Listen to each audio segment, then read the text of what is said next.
Why this story matters. Stories like this show how communities, innovation, and determination can lead to lasting improvements. Quick summary. This story highlights recent developments related to anti-ice, showing how constructive action can lead to meaningful results. On Jan 28, 2026, Bruce Springsteen released Streets of Minneapolis, a hard-hitting protest against the immigration enforcement surge in the city, including the killings of Renee and Alex Pretti.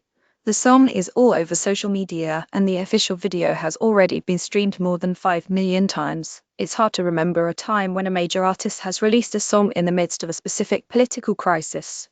Yet some of the most powerful music coming out of Minneapolis is of a much older vintage. Would you like to read more good news about anti-ice, historic resistance, inspired Minnesota, and protests? Hundreds of clergy from around the country converged on the city in late January to take part in faith-based protests. Many were arrested while blocking a road near the airport, and they have been singing easily recognizable religious songs used during the civil rights movement of the 1970s and 60s, like Amazing Grace, We Shall Overcome, and There's Little Light of Mine.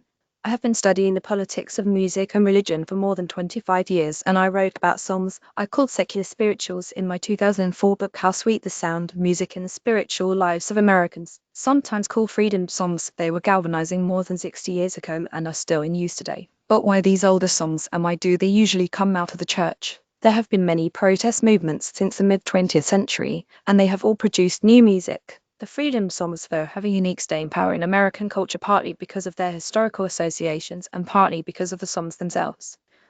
Some of protest music's power has to do with singing itself. Making music in a group creates a tangible sense of community and collective purpose. Singing is a physical activity. It comes out of our core and helps foster solidarity with fellow singers. Young activists working in the Deep South during the most violent years of the civil rights movement spoke of the courage that came from singing freedom songs like We Shall Overcome in moments of physical danger. In addition to helping quell fear, the songs were unnerving to authorities trying to maintain segregation. If you have to sing, do you have to sing so loud? One activist recalled an armed deputy saying, and when locked up for days in a foul jail, there wasn't much else to do but sing.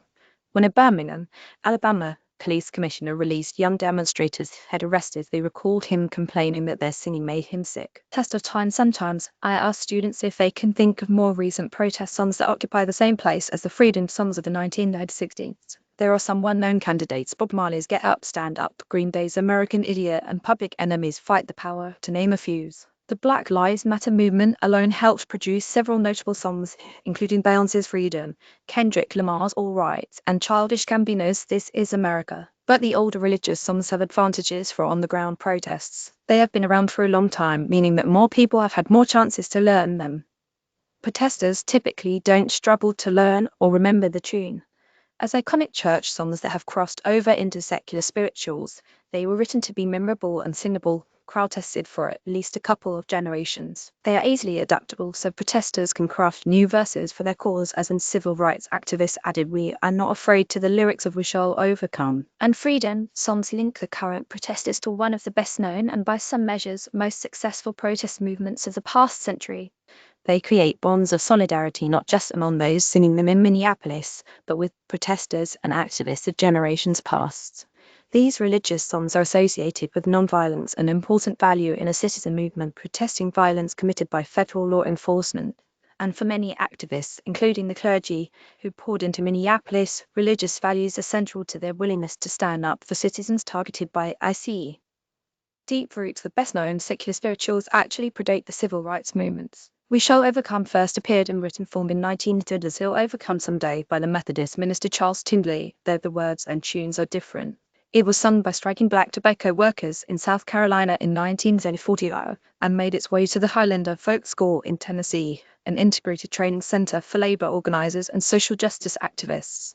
It then came to the attention of iconic folk singer Pete Seeger, who changed some words and gave it wide exposure.